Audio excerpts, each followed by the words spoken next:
cœur de la vie locale, à Aix-les-Bains, Chambéry et autour du lac du Bourget. Radio Grand Lac.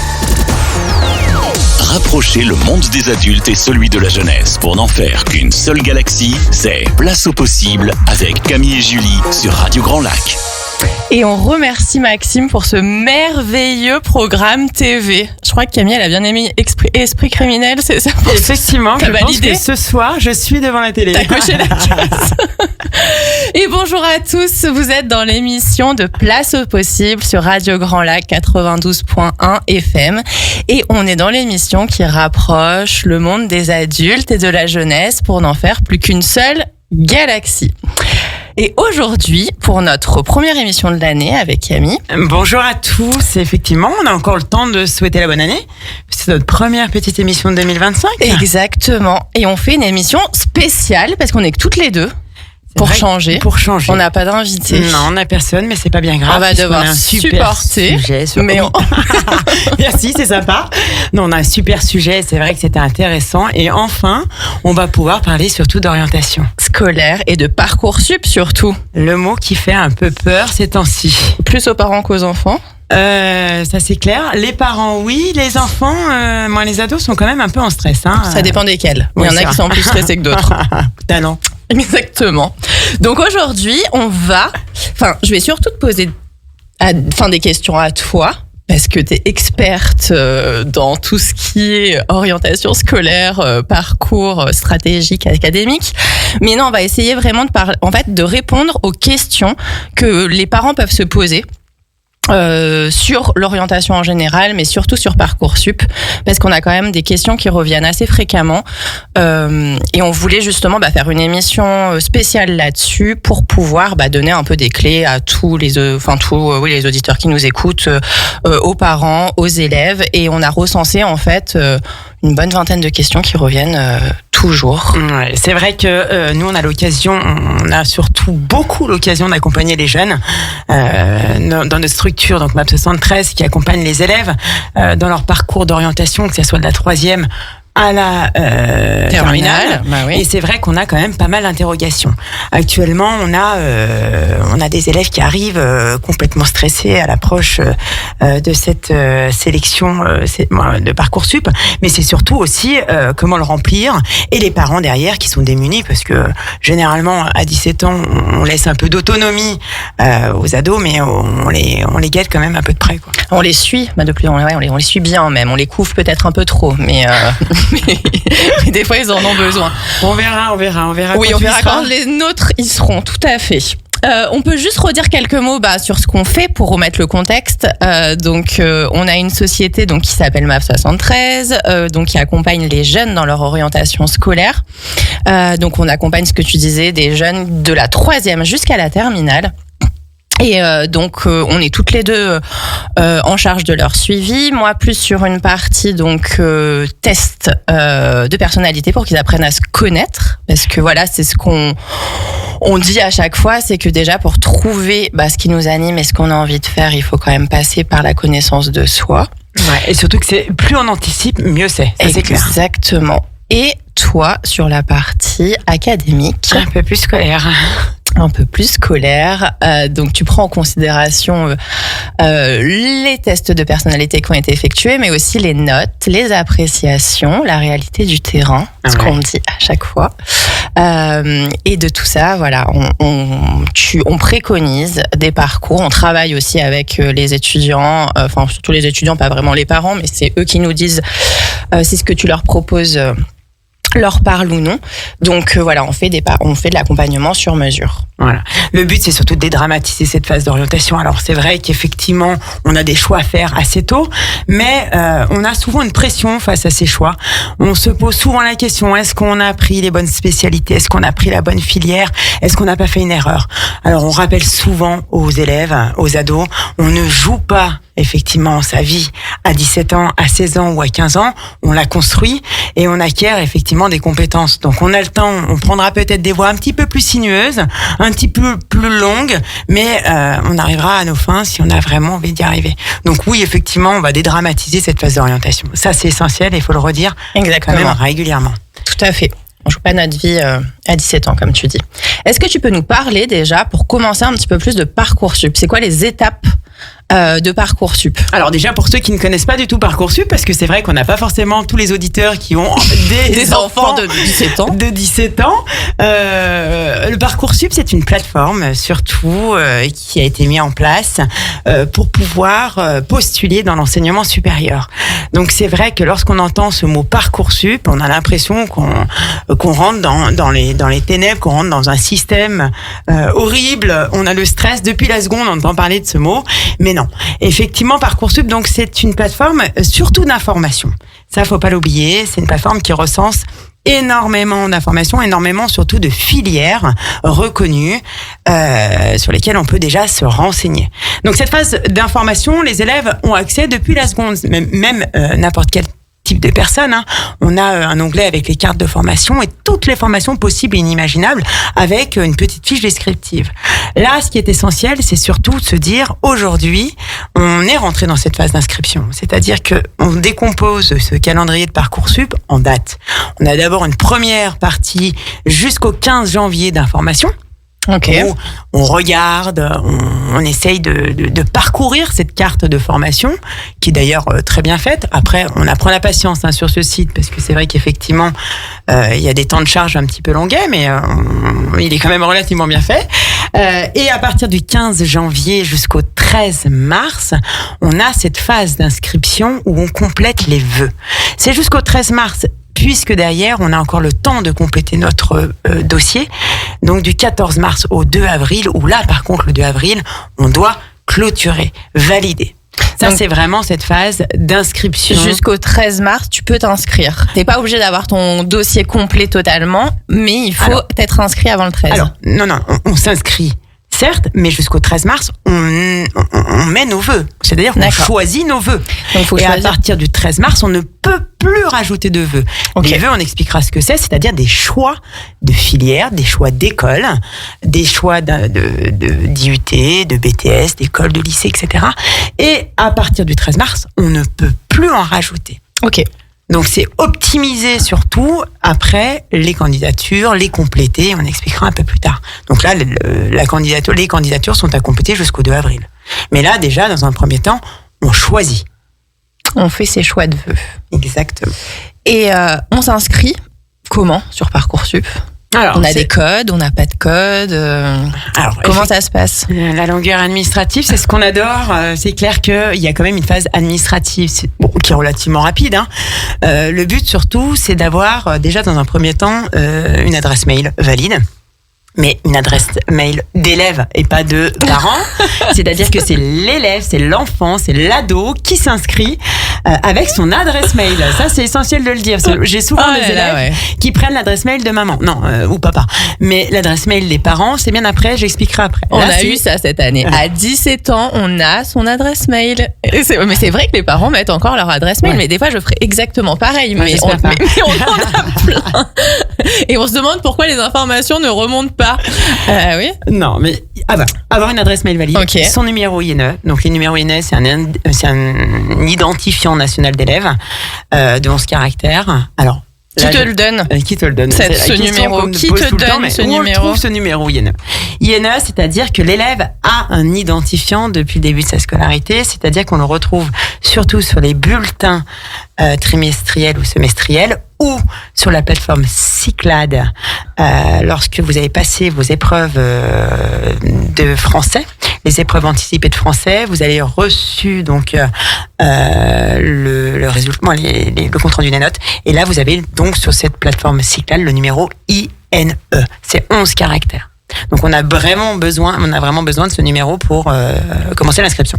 Pour commencer ton inscription. Okay. Donc adresse mail valide, numéro INE, et on rentre déjà sur la plateforme. Et là, à partir de là, on va commencer à procéder à l'inscription.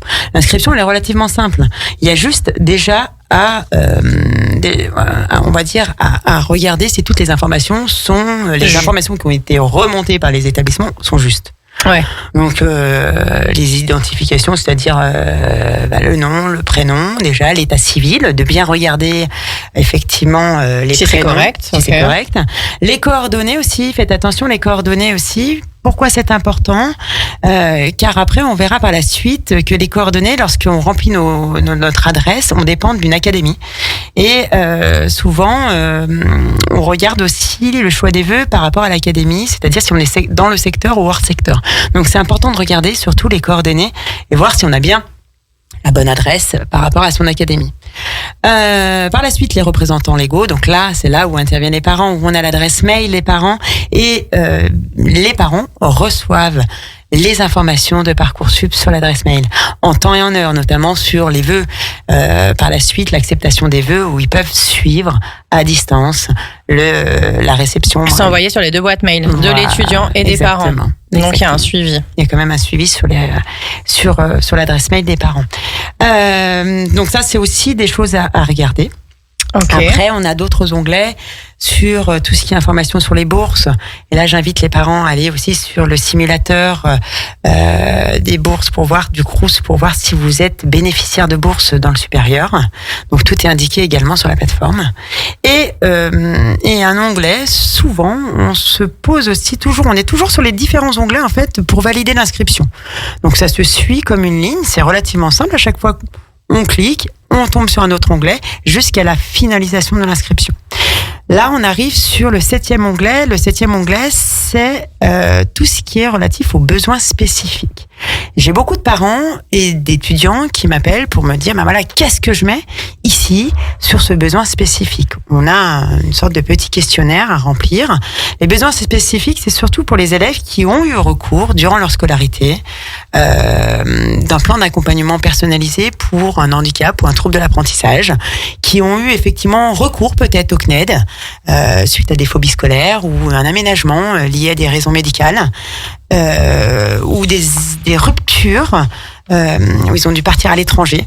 Donc en fait, c'est indiqué tout ce qui a été nécessaire à mettre en place et pourquoi pas mettre en place pour les études supérieures. D'accord. Donc là, c'est important. Si vous n'avez rien, strictement rien, bien évidemment, on passe. On ne remplit pas cet onglet. Certains me disent, oui, mais je remplis quoi dans ce grand onglet blanc, dans ce cadre blanc ? Non, mais on ne remplit rien si on n'a rien à remplir. Mais c'est ce qui a été mis en place pendant l'année de terminale. On revient pas sur les années de première, enfin de seconde, de première. Alors, c'est juste la terminale. Ça a été mis en place lorsqu'il y a eu des ruptures d'apprentissage sur la scolarité. Et on va regarder sur les années précédentes également. Ok. Après l'onglet donc sportif et artiste à remplir, c'est très simple aussi, et la scolarité. Cette scolarité, il faut regarder si tous les bulletins ont été, c'est-à-dire l'inscription a été bien faite sur les 6 dernières années. Alors on va pas récupérer les bulletins depuis la 5e, loin de là. Non, on récupère uniquement, du moins tout a été remonté par l'établissement, c'est-à-dire qu'on regarde si les informations qui ont été remontées par l'établissement sont bonnes. D'accord. Donc là, c'est-à-dire qu'on va voir les notes de première, puisque n'oublie pas, les notes de première sont prises en compte pour le dossier Parcoursup. Dans l'étude du dossier, ok. Exactement. Et les notes de bac, donc qui ont été faites auparavant. Et donc c'est pour ça qu'on arrive à regarder. On doit juste regarder, checker surtout si les notes sont bien remontées correctement. Et après, on a un petit onglet activité, mais on en parlera juste après parce qu'il y a quand même pas mal de choses. À la fin, c'est marqué valider l'inscription. On clique dessus et c'est tout simple. Et on est inscrit. Donc là, c'est juste la phase en fait de validation de toutes les informations qui ont été importées, par le logiciel, mais qui ont été remontées par l'établissement. On vérifie, on regarde. On a juste à remettre certaines choses sur les besoins spécifiques et les activités et centres d'intérêt qu'on remplira après. C'est marqué à remplir plus tard et on valide. Et on est inscrit sur Parcoursup. Donc là, c'est facile, c'est juste de la validation. Après la pause, on va passer aux vœux, ce qui est un petit peu plus compliqué. Merci, à tout de suite. La radio de l'identité locale à Aix-les-Bains et autour du lac du Bourget, Radio Grand Lac sur 92.1. Rapprocher le monde des adultes et celui de la jeunesse pour n'en faire qu'une seule galaxie, c'est Place au possible avec Camille et Julie sur Radio Grand Lac. Et nous sommes de retour dans l'émission Place au possible avec Camille sur Radio Grand Lac 92.1. Et c'est l'émission qui rapproche le monde des adultes et celui de la jeunesse pour en faire une seule galaxie. Et aujourd'hui, donc, c'est la deuxième partie de notre émission et on aborde un sujet particulier. Donc, on n'est que toutes les deux avec Camille pour parler de l'orientation scolaire et plus particulièrement de Parcoursup. Donc pour la première partie, Camille nous a expliqué un petit peu comment s'inscrire sur cette plateforme, comment on pouvait avoir notre code, notre identifiant INE, et qu'il fallait juste valider un peu toutes les informations qui avaient été remontées par le lycée. Et donc là, on va aborder la phase un petit peu plus complexe des vœux. Est-ce que tu peux nous en parler un petit peu plus, Camille? C'est quoi un vœu?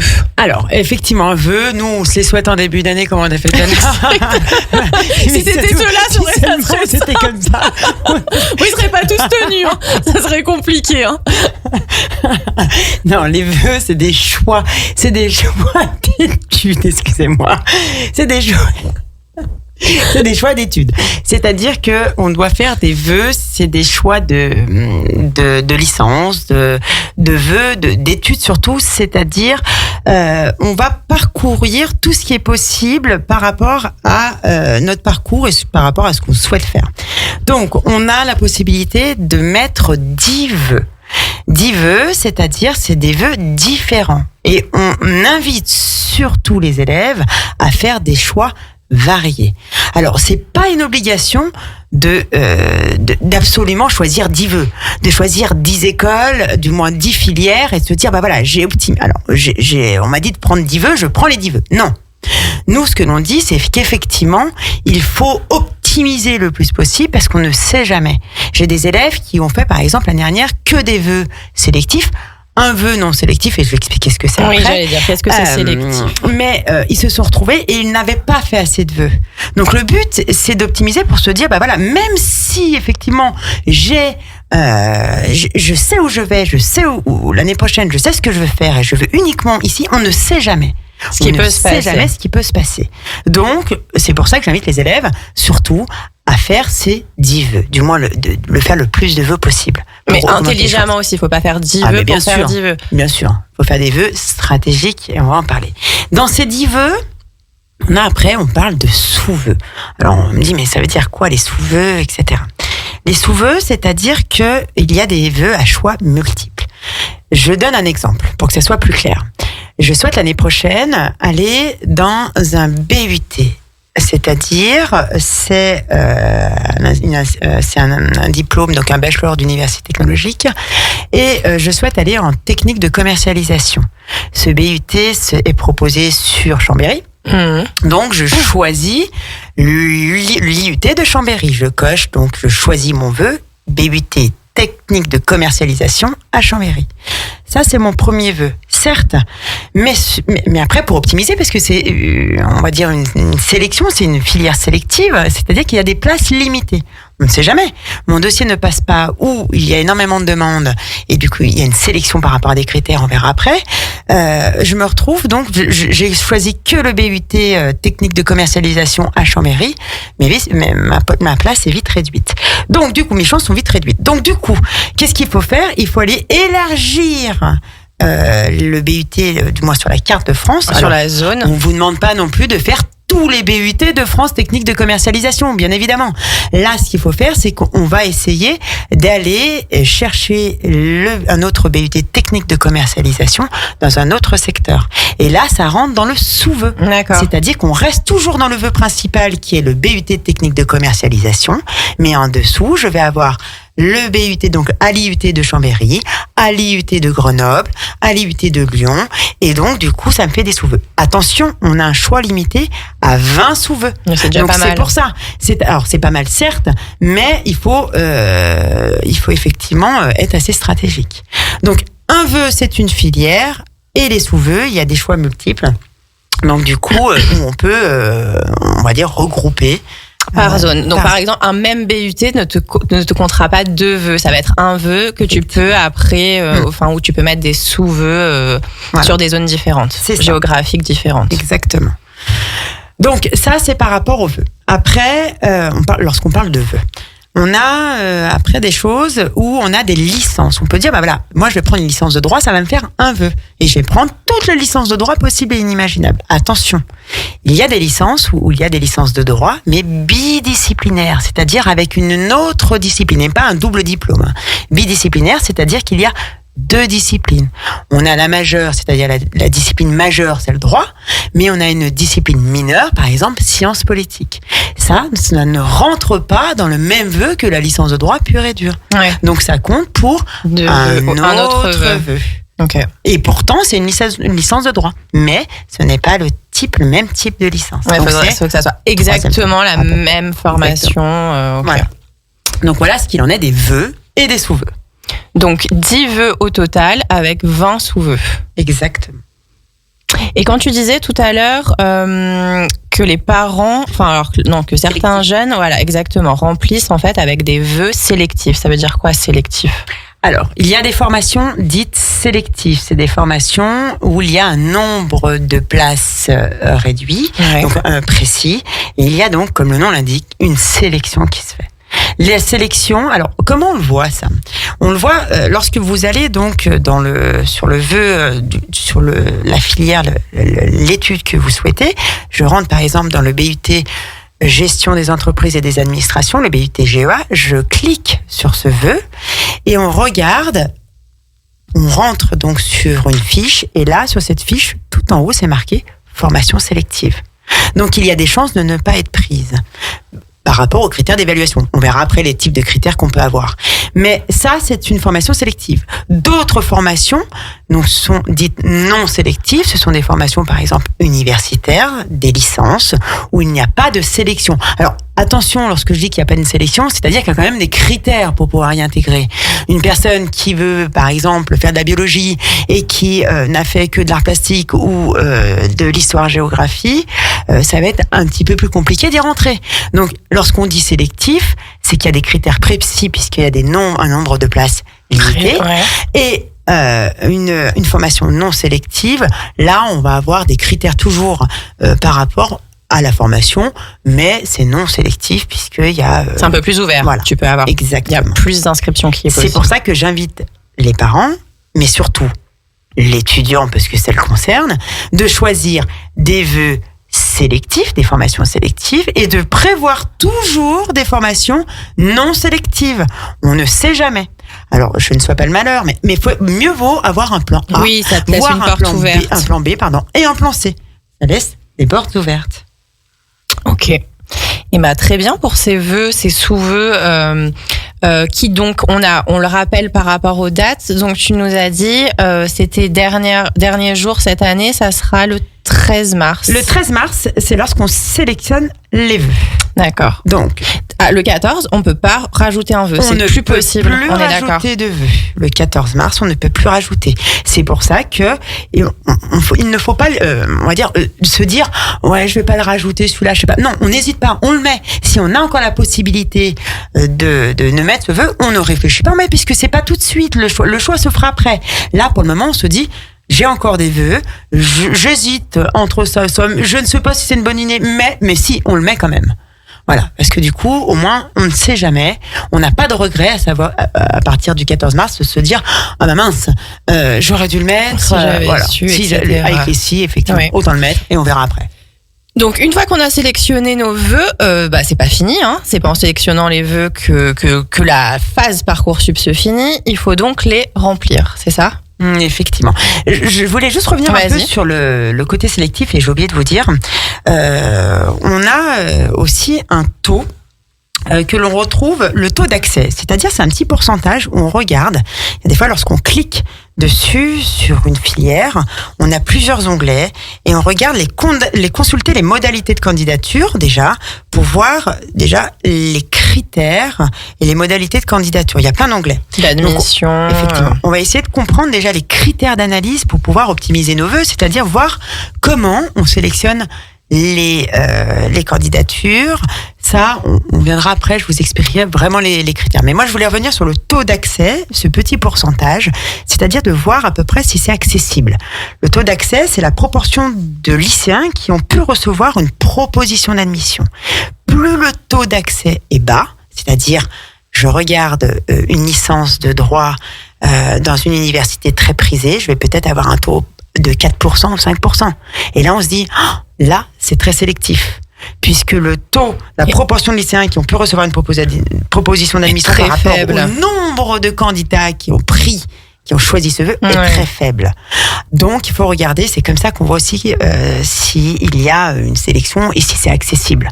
Ces taux, on peut les retrouver surtout aussi sur le fichier Data, qui est un fichier qui permet, en fait, Data Parcoursup, qui permet surtout de voir un peu toutes les statistiques de l'an dernier et voir à peu près ce taux d'accès.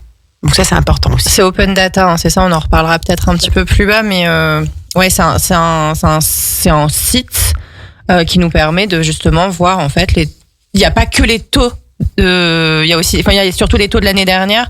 On en reparlera un petit peu plus, un petit peu plus sur notre partie sur les dossiers et comment ils sont évalués. Ouais. Alors et puis surtout qu'il y a une nouveauté cette année, c'est-à-dire qu'on a la possibilité de voir un petit peu les types de candidatures qui ont été faites. Il y a même un simulateur en ligne.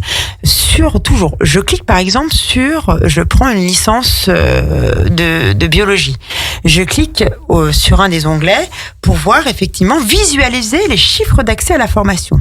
Lorsque je clique sur cet onglet, je peux voir effectivement le type de profil qui a pu auparavant qui a pu postuler.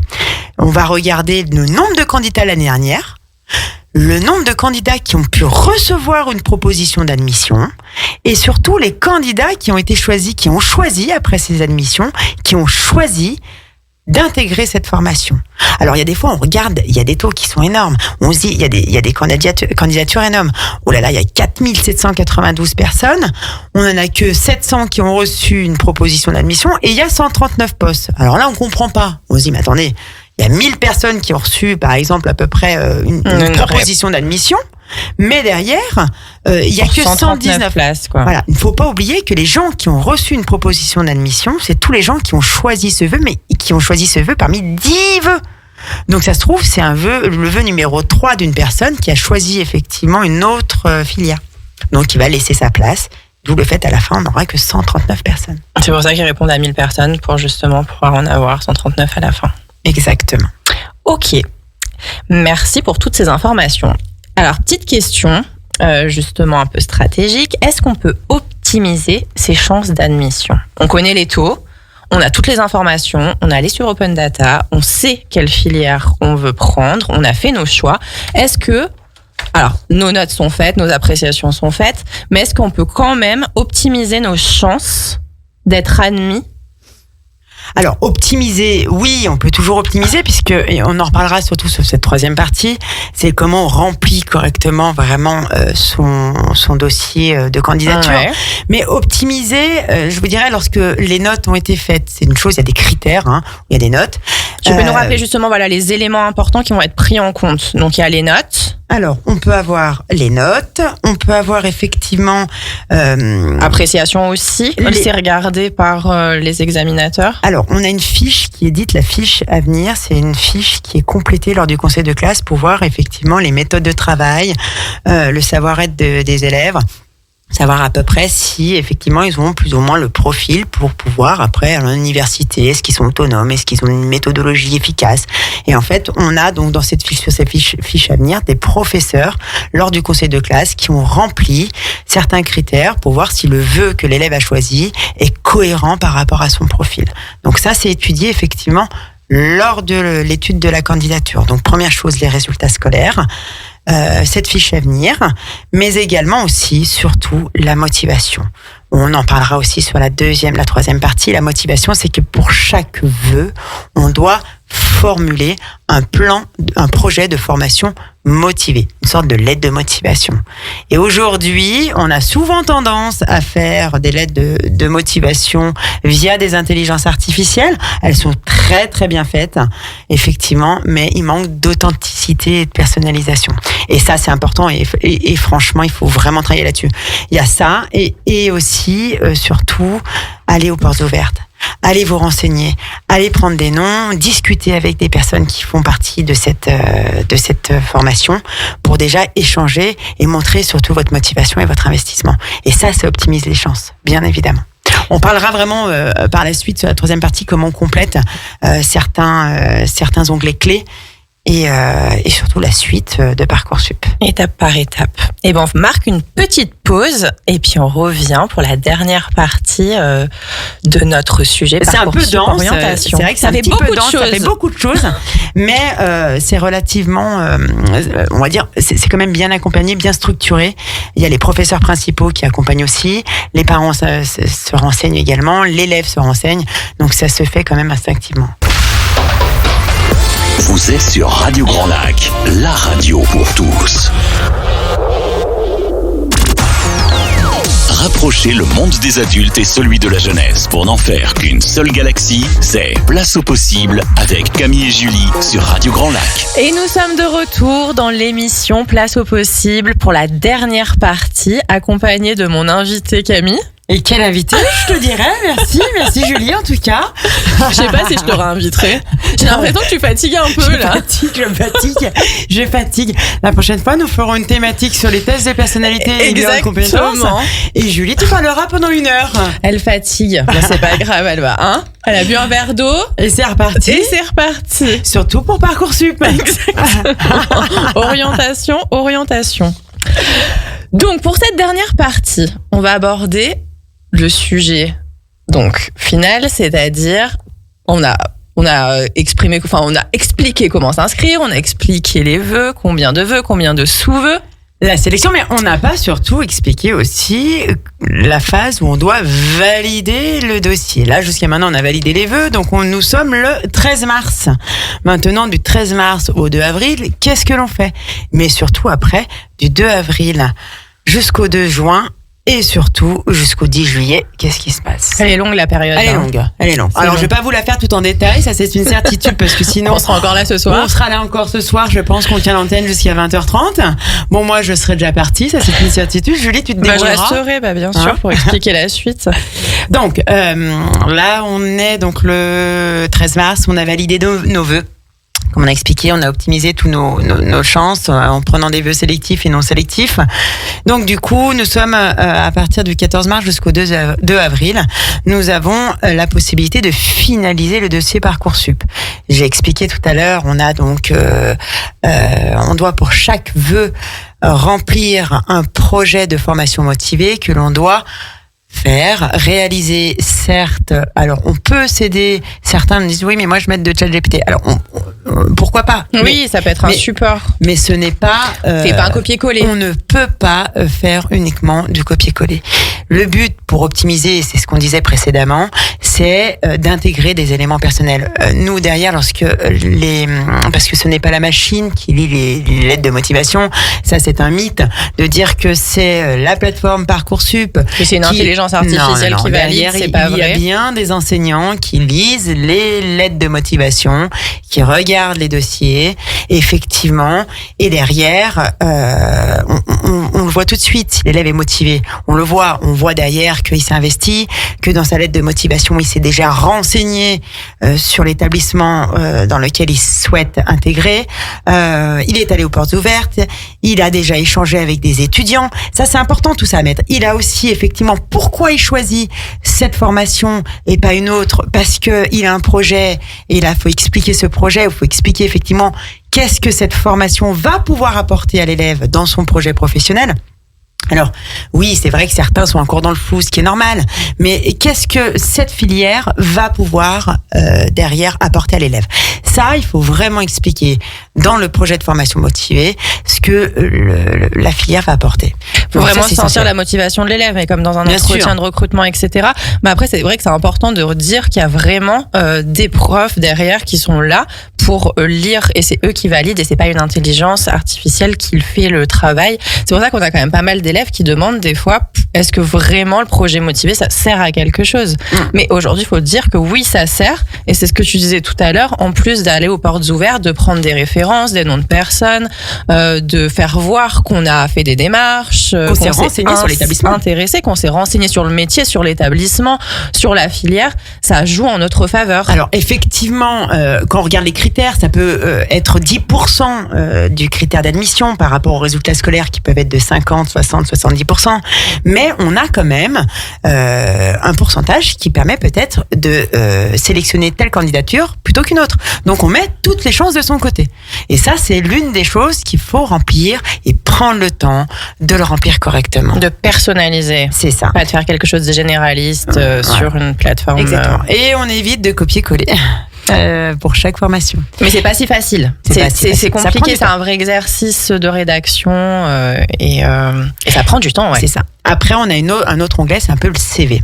Le CV, alors on n'a pas marqué, du moins sur la plateforme, ce n'est pas marqué le CV de l'élève parce que on va vous rire au nez. À 17 ans, on n'a pas non plus une expérience professionnelle remplie, aboutie, dense. Donc non, c'est plutôt les activités. Vous allez voir lorsque c'est marqué activité et centre d'intérêt. Dans l'onglet où là il va falloir remplir des choses dans cette alors attendez tes activités et centres d'intérêt, ça peut être tes loisirs que tu fais tous les jours, ça peut être alors j'explique, il y a plusieurs onglets. Sur ces onglets, on a la première chose, c'est mes expériences d'encadrement ou d'animation. Ici, on doit remplir jusqu'à 1500 caractères. Vous allez dire, c'est énorme. Non, mais on fait pas non plus une dissertation. Là, on va à l'essentiel. C'est-à-dire qu'on évite les formules de politesse. On n'est pas sur une lettre de motivation. On est ici pour lister plus ou moins, pour montrer surtout ce que l'on a fait. Le but de cet onglet activité et centre d'intérêt, c'est que le professeur, l'enseignant qui regarde le profil, puisse savoir quel est le profil de l'élève. Effectivement, d'en connaître davantage par rapport à son profil et non que sur des résultats académiques. Donc là, c'est là où vous pouvez vous démarquer. C'est là où vous pouvez vous dire, voilà, j'ai des expériences d'encadrement d'animation, c'est-à-dire que j'ai effectivement déjà animé, j'ai fait de la garde d'enfants, j'ai participé dans un club à la mise en place d'un tournoi. J'ai travaillé dans des associations. Alors c'est après ça, mais c'est vrai que dans ces expériences d'encadrement et d'animation, certains vont dire, mais moi j'ai jamais travaillé dans l'encadrement. Mais en fait, ce n'est pas forcément que de l'encadrement de l'animation. Ça peut être effectivement au sein du lycée, vous avez déjà animé quelque chose. Et si vous n'avez pas, c'est pas grave. Puisque derrière, ça se trouve, votre projet est cohérent par rapport au fait que vous ne travaillez pas dans l'animation. C'est surtout aussi, il faut pas oublier, c'est lorsque vous regardez, lorsque vous remplissez ces onglets, c'est se dire que ça va compléter aussi votre choix. Il faut que ça soit cohérent. C'est-à-dire qu'une personne qui veut travailler avec des enfants, qui veut aller en licence, en lien avec ça, on va voir effectivement qu'elle a déjà eu des encadrements, des animations, etc. Après, on a le deuxième onglet, c'est engagement citoyen associatif. On n'est pas, effectivement, il y a pas tous les élèves qui sont engagés dans des associations, mais ils ont peut-être effectivement été délégués.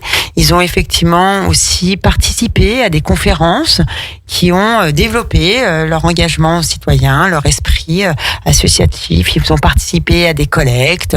Donc là, c'est à vous aussi d'aller creuser un peu, d'aller voir ce que vous avez fait. C'est faire un peu de l'introspection, hein. C'est-à-dire que là aussi, c'est là où on se met en avant, parce qu'on a tous un profil différent, on a tous des choses à mettre en valeur. Et donc, c'est important de le mettre. Les expériences professionnelles, là aussi, vous allez me dire, mais moi j'ai 17 ans, j'ai jamais travaillé. T'as les stages. Mais il y a les stages. Effectivement, il y a des stages qui ont été faits, sachant qu'en plus, il y a des stages qui sont obligatoires maintenant en classe de seconde, générale et technologique, mais en troisième aussi. Donc, pourquoi pas ici expliquer les tâches que on vous... Alors, même si c'est des stages d'observation, c'est-à-dire que vous avez effectivement participé à cette expérience professionnelle et donc marqué qu'est-ce que vous avez pu réaliser. Même, effectivement, un travail d'été, pourquoi pas. Ça valorise toujours de toute façon le fait que tu es capable de travailler dans une institution, peu importe laquelle, ça monte ta motivation et le fait que tu puisses t'intégrer aussi à une entreprise ou ou autre. Donc c'est toujours bien. En fait, faut tout mettre. Il faut mettre tout ce qu'on a pu faire. C'est ça. Et le dernier onglet, c'est l'ouverture du monde. C'est les pratiques sportives, culturelles, vos passions. Montrer que vous êtes ouvert, montrer que vous avez aussi des choses à montrer, que vous êtes passionné, que peut-être que vous pratiquez un sport depuis longtemps. Ça, on en a beaucoup. Hein. Il y en a beaucoup. Il y a beaucoup d'élèves qui ont voyagé, qui adorent voyager. Pourquoi ils voyagent? Voilà, c'est là où vous développez aussi, et surtout, votre ouverture sur le monde. Et ça, c'est important de remplir ces activités. Donc là, vous avez vraiment le temps jusqu'au 2 avril pour finaliser ce dossier de Parcoursup. À partir du 2 avril, on peut valider définitivement chaque vœu. Ok. Donc tu valides par un bouton, par c'est marqué, un validé, bouton comme quoi c'est validé, tu peux plus revenir dessus. Voilà, c'est-à-dire que les bulletins ont été remontés par l'établissement, les fiches à venir également, et là on a le projet de formation motivée que l'on a mis. Certaines filières demandent des questionnaires à remplir également, et après on peut valider. Ok. Donc le 2 avril, première partie, on souffle. Ouais, le plus gros effet. Le plus gros, mais le plus stressant arrive. L'attente. L'attente.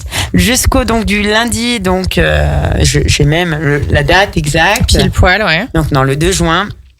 Donc du 2 avril, du mercredi 2 avril au lundi 2 juin, on est dans l'attente. Alors dans l'attente plus ou moins, puisque là c'est là où il va y avoir les concours pour ceux qui ont des concours à passer. Là où il va y avoir des oraux, puisque certains établissements et certaines filières étudient les dossiers, mais après convoquent des élèves pour des oraux.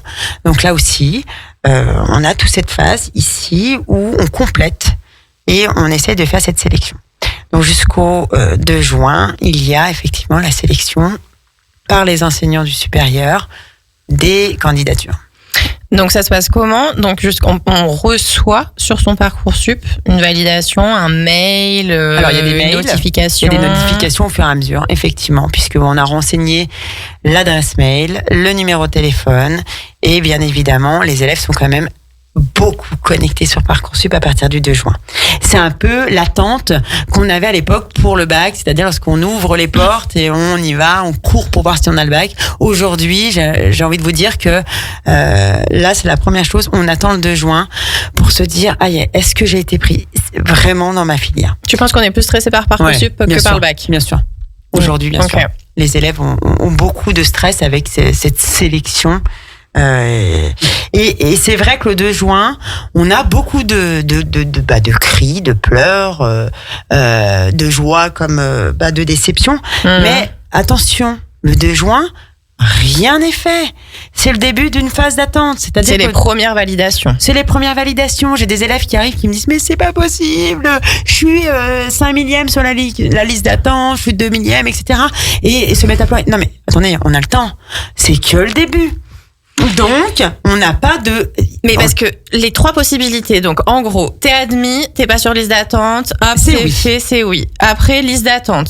Après, on est dans les listes d'attente. Deuxième possibilité. Il y a les oui-si, c'est-à-dire que ça, c'est des... on a été accepté, mais on doit s'inscrire par la suite sur des remises à niveau, etc. C'est le oui-si. Après, on a le oui, donc c'est ce qu'on avait dit, le premier oui-si. Après, on a la liste d'attente. Ouais. Donc, c'est en attente. Et donc là, en attente, c'est-à-dire qu'il y a des personnes qui ont mis plein de vœux, mais qui, petit à petit, vont les laisser. Ils vont valider leurs vœux de cœur et derrière, ils vont donc libérer des places. Donc, ça se fait très, très vite. On remonte très, très vite. Donc, au début, on a 2 jours pour pouvoir valider ou pas le vœu sur lequel on a été admis. Il faut attendre que les ceux qui ont été acceptés valident. Effectivement. Donc, on laisse. C'est-à-dire qu'on libère après. Et là, après, du coup, on monte. Et ça monte rapidement. Et est-ce qu'on peut avoir des refus où t'es même pas sur liste d'attente et t'es complètement refusé? C'est non, c'est refusé, c'est marqué, effectivement. Donc il y a cette possibilité. Il y a cette possibilité. Ça c'est clair. Mais comme on a été stratégique auparavant, et qu'on a mis 10 vœux, et qu'on a mis des vœux, effectivement, et qu'on a mis des choix non sélectifs, on pourra se retourner. Bien sûr. Certains vont me dire, non, mais là, c'est pas possible, je n'y arrive pas. Attention, si on n'a pas nos vœux, c'est-à-dire que nous n'avons pas eu de réponse positive, on a la possibilité d'avoir une phase dite complémentaire. C'est-à-dire qu'à partir du 11 juin, les écoles on peut remettre plus ou moins, c'est-à-dire que Parcoursup, excusez-moi, j'arrive déjà plus à parler, voilà, c'est à force, Fatigué, on peut plus. c'est bientôt la fin. Réouvre, en fait, on a une possibilité de nouveau de saisir des vœux. Ok. C'est-à-dire qu'il y a des phases, des places qui se sont libérées, donc on peut de nouveau... Tu peux ressaisir des vœux que tu n'as pas du tout mis au départ. Ressaisir des vœux. S'il y a des places. S'il y a des places qui sont libérées, on ressaisit, c'est-à-dire qu'il y a de nouveau une ouverture. Donc là, c'est du 11 juin jusqu'au 11 septembre. Donc c'est pour ça que c'est vraiment une phase où on peut effectivement attendre. C'est vraiment l'attente. Et ça, c'est très très compliqué, surtout avec la jeunesse de nos jours.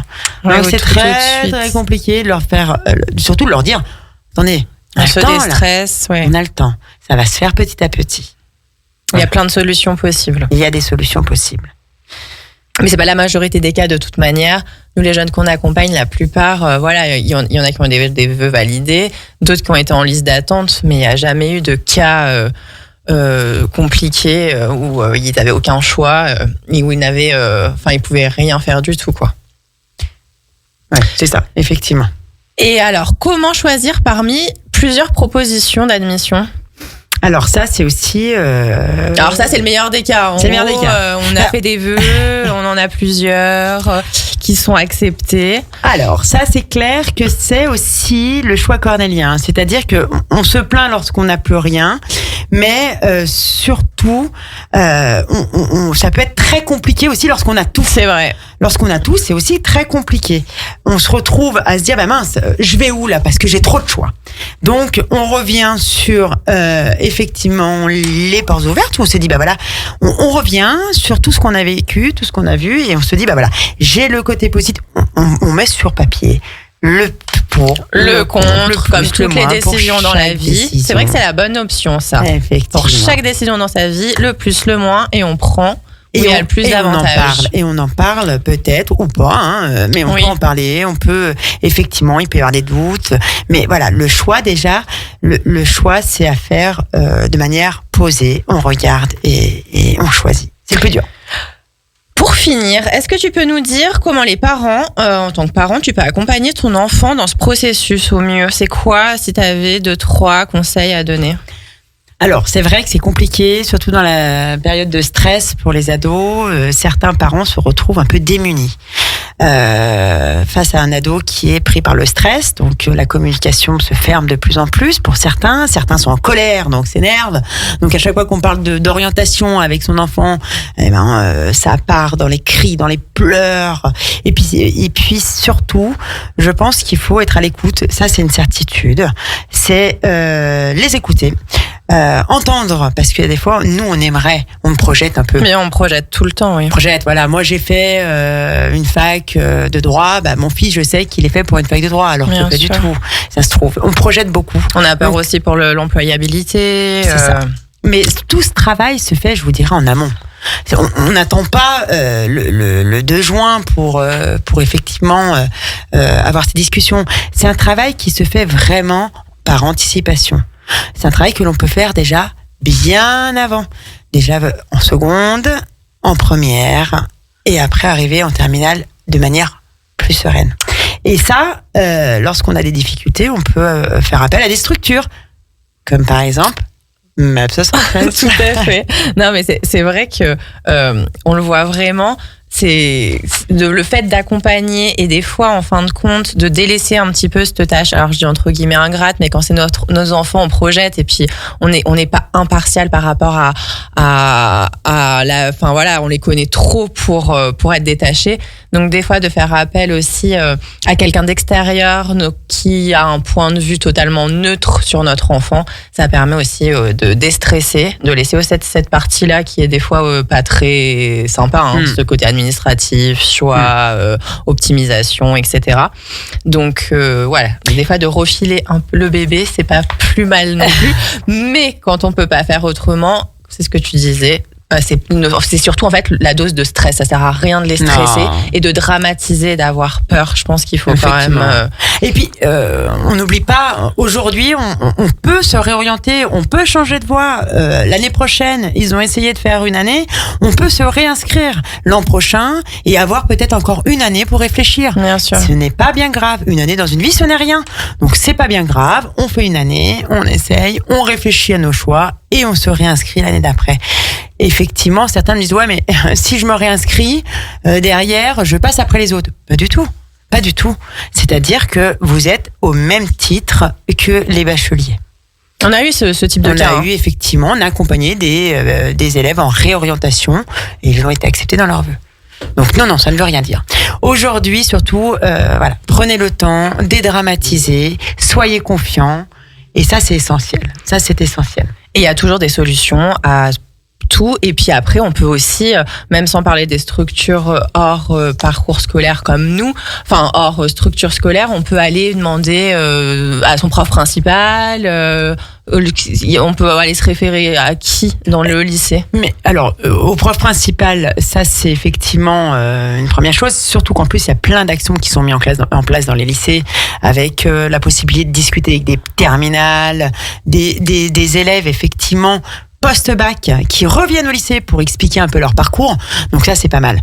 Mais voilà, discuter, parler, échanger, et puis surtout, régalez-vous parce qu'on n'a qu'une vie. Et exactement, c'est vrai. Je veux dire, on choisit pas notre vie à 17 ans. Au contraire, on la construit et vous aurez bien l'occasion de faire des choix encore plus cornéliens par la suite.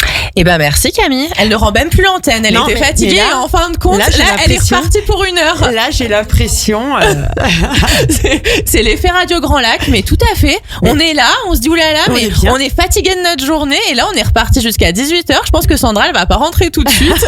On rembraye pour 1 heure et allez, c'est parti. Je sais pas si je vais pas leur demander de garder le micro. Alors après, on peut parler d'autre chose. On peut faire un autre thème. On peut lancer des idées, n'hésitez pas. On est reparti. Non, mais c'est vrai qu'on est vraiment super bien accueillis. On est trop bien ici. On est bien. On veut plus rendre l'antenne. On va rendre l'antenne. On vous remercie pour votre écoute. Merci à toi, Julie, de m'avoir supporté pendant 1 heure. Et je l'ai fait. On se retrouve dans 1 mois pour on aura une nouvelle émission avec un nouvel invité qui expliquera son métier. À très bientôt. Profitez bien. À très bientôt sur Radio Grand Lac 92.1.